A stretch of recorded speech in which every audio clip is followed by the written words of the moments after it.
بسم اللہ الرحمن الرحیم.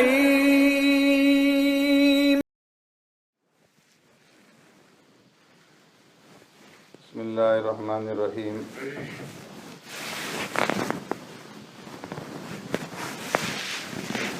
عن عمر بن الخطاب رضی اللہ تعالی عنہ قال بینما نحن عند رسول اللہ صلی اللہ علیہ وسلم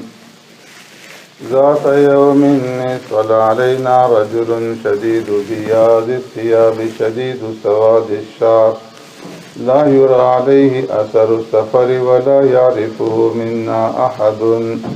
حتى جلس إلى النبي صلى الله عليه وسلم فأسند ركبتيه إلى ركبتيه ووضع كفيه على فخذيه وقال يا محمد أخبرني عن الإسلام. قال الإسلام أن تشهد أن لا إله إلا الله وأن محمد رسول الله وتقيم الصلاة وتؤتى الزكاة وتصوم رمضان وتحج البيت إن استطعت إليه سبيلا. قال صدق. وعجبنا له يسأله ويصدقه. قال فأخبرني عن الإيمان. قال أن تؤمن بالله وملائكته وكتبه ورسله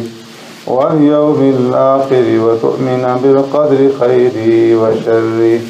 أو كما قال عليه الصلاة والسلام. صدق رسول الله صلى الله عليه وسلم.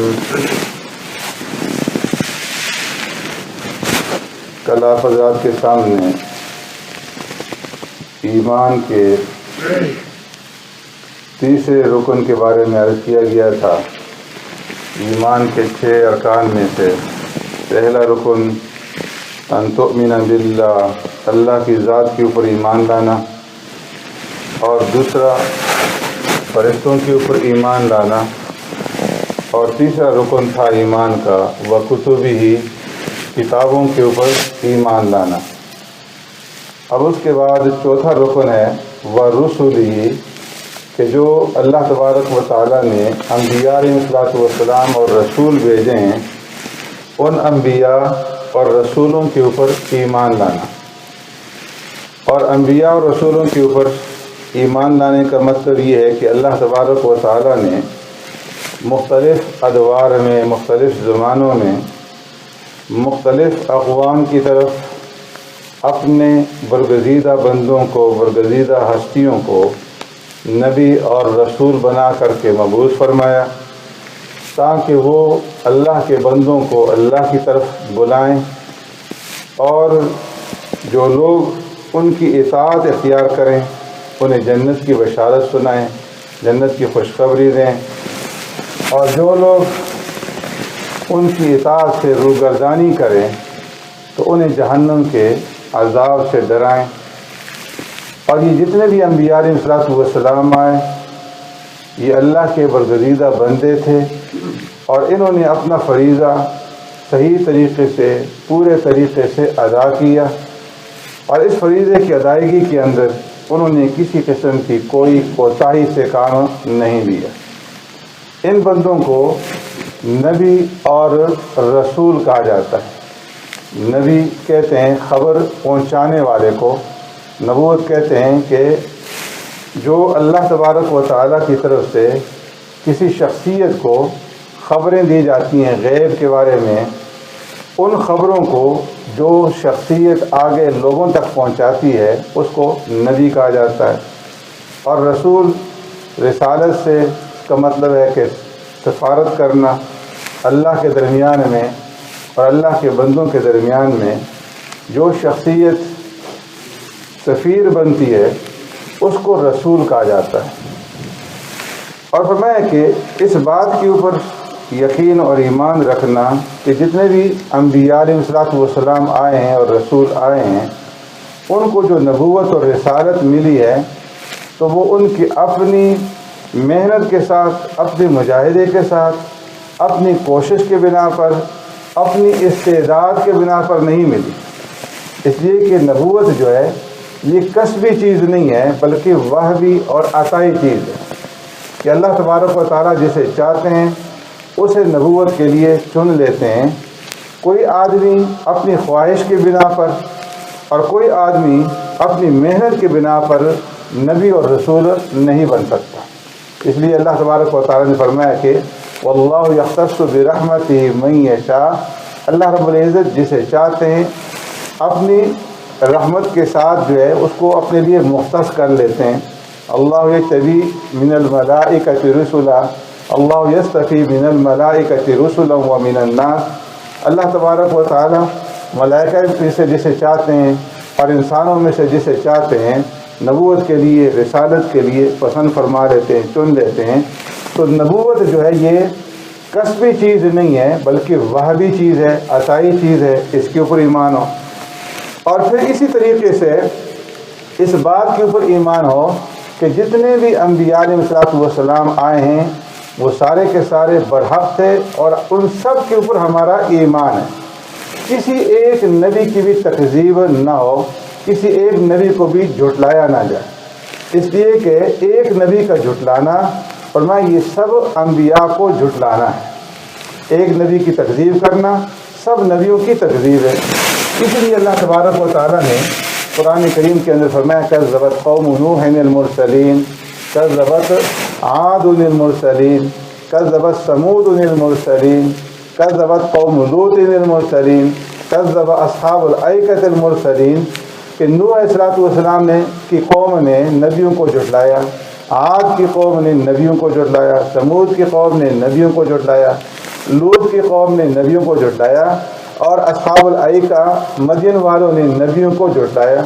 حالانکہ سب نبیوں کو انہوں نے نہیں جھٹلایا تھا، جو اس وقت ان کی طرف نبی بن کر کے آئے تھے اس زمانے میں اس نبی کی انہوں نے تکذیب کی تھی، اس کے اوپر ایمان نہیں لائے تھے، اس کی اطاعت نہیں کی تھی۔ لیکن اللہ نے فرمایا کہ قوم نوح نے سب نبیوں کو، سب رسولوں کو جھٹلایا اور ان کی اطاعت نہیں کی۔ تو اس سے یہ بات معلوم ہو گئی کہ ایک نبی کی تکذیب کرنا اور ایک نبی کو جھٹلانا یہ ایسا ہے کہ سب نبیوں کو گویا کہ جھٹلا دیا۔ تو اس لیے تمام انبیاء علیہ السلام کے اوپر ایمان لانا جو ہے یہ ضروری ہے۔ پھر اسی طریقے سے یہ عقیدہ رکھنا کہ جتنے بھی انبیاء علیہ السلام آئے ہیں، جتنے رسول آئے ہیں، یہ سارے کے سارے معصوم تھے، گناہوں سے پاک صاف تھے، صغیرہ کبیرہ کسی طرح کا گناہ ان سے سرزد نہیں ہوا، اس لیے کہ انبیاء علیہ السلام گناہوں سے معصوم ہوتے ہیں۔ اور اسی عصمت کی وجہ سے اللہ تبارک و تعالیٰ اپنے بندوں کو اس بات کا حکم دیتے ہیں کہ تم ہمارے انبیاء کی، ہمارے نبی کی، ہمارے رسول کی اطاعت اختیار کرو۔ اور اللہ رب العزت فرماتے ہیں کہ جو میرے نبی کی اطاعت کرے گا اس نے گویا میری اطاعت کی، من یطیع الرسول فقد اطاع اللہ، جس نے رسول کی اطاعت کی اس نے اللہ کی اطاعت کی۔ ان الذین یبایعونک انما یبایعون اللہ، جو اللہ کے نبی کے ہاتھ پہ بیعت کر رہا ہے گویا وہ اللہ کے ہاتھ کے اوپر بیعت کر رہا ہے۔ ید اللہ فوق ایدیہم، اللہ کا ہاتھ ان سب کے ہاتھوں کے اوپر ہے۔ تو فرمایا کہ اگر انبیاء معصوم نہ ہوتے تو اللہ تبارک و تعالیٰ ان کی اطاعت کو اپنی اطاعت نہ قرار دیتے۔ تو اس بات کا ایمان رکھنا اور اس بات کا عقیدہ رکھنا، اس بات کا یقین رکھنا کہ جتنے بھی انبیاء علیہ السلام آئے ہیں وہ سارے کے سارے گناہوں سے معصوم تھے، پاک صاف تھے۔ پھر اسی طرح اس بات کے اوپر ایمان بالرسول کے اندر یہ بھی داخل ہے کہ انبیاء علیہ السلام کو اللہ تبارک و تعالیٰ نے مختلف معجزات عطا فرمائے۔ خرق عادت کے طور پر جو چیز نبی کے ہاتھ سے ظاہر ہوتی ہے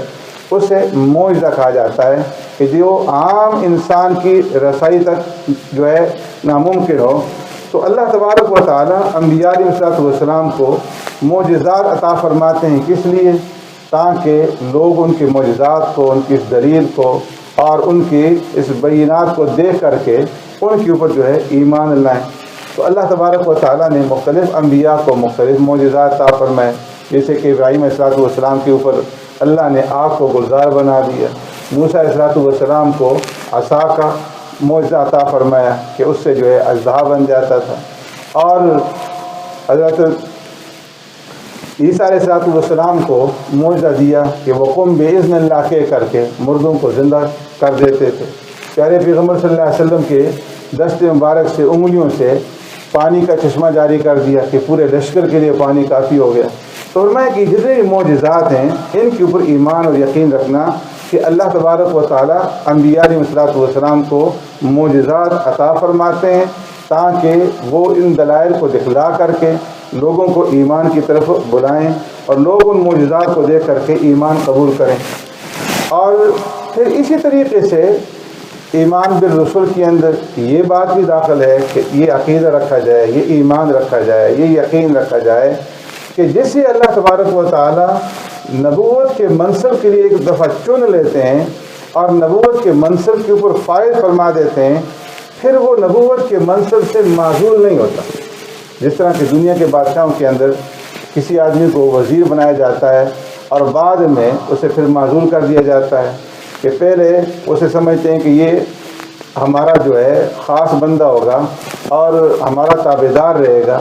اور بعد میں جب اس کی نمک حرامی سامنے آتی ہے تو اس کو عہدے سے سبکدوش کر دیا جاتا ہے، معزول کر دیا جاتا ہے۔ فرمایا کہ انبیاء کے ساتھ ایسی بات نہیں ہے، اس لیے کہ اللہ کی ذات علیم و خبیر ہے، وہ جانتے ہیں جس کو قرب عطا فرماتے ہیں تو وہ ہمیشہ اللہ تبارک و تعالیٰ کا مقرب رہتا ہے، اور اس کو پھر منصب نبوت سے جدا نہیں کیا جاتا، علیحدہ نہیں کیا جاتا۔ ہاں یہ الگ بات ہے کہ منصب نبوت پہ رکھتے ہوئے اللہ تبارک و تعالیٰ ان سے کوئی دوسرا کام لے لیں، جس طرح کہ حضرت عیسیٰ علیہ السلام جب قرب قیامت میں آئیں گے تو نبوت کے منصب کے اوپر ہوں گے، لیکن اس وقت ان سے نبوت والا کام نہیں لیا جائے گا، بلکہ وہ اس امت کے امت محمدیہ کے معین اور مددگار بن کر کے آئیں گے اور دجال کو قتل کریں گے اور اس شریعت کے تابع ہوں گے، قرآن اور سنت کی تابعداری کے اندر جو ہے وہ اپنی زندگی گزاریں گے۔ اور اسی طریقے سے اس بات کے اوپر بھی ایمان اور یقین رکھنا کہ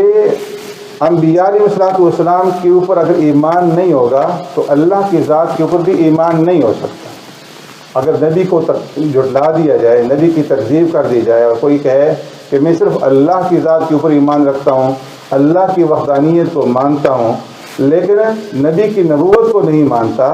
تو فرمایا ان الذین یکفرون باللہ ورسولہ ویریدون ان یفرقوا بین اللہ ورسولہ ویقولون نؤمن ببعض ونکفر ببعض ویریدون ان یتخذوا بین ذلک سبیلا اولئک هم الکافرون حقا واعتدنا للکافرین عذابا مہینا۔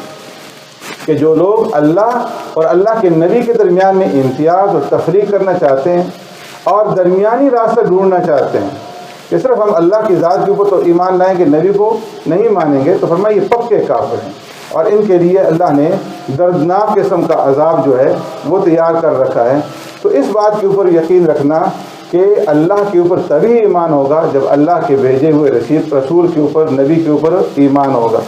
اور پھر اسی طریقے سے ایمان بالرسول کے اندر یہ بات بھی داخل ہے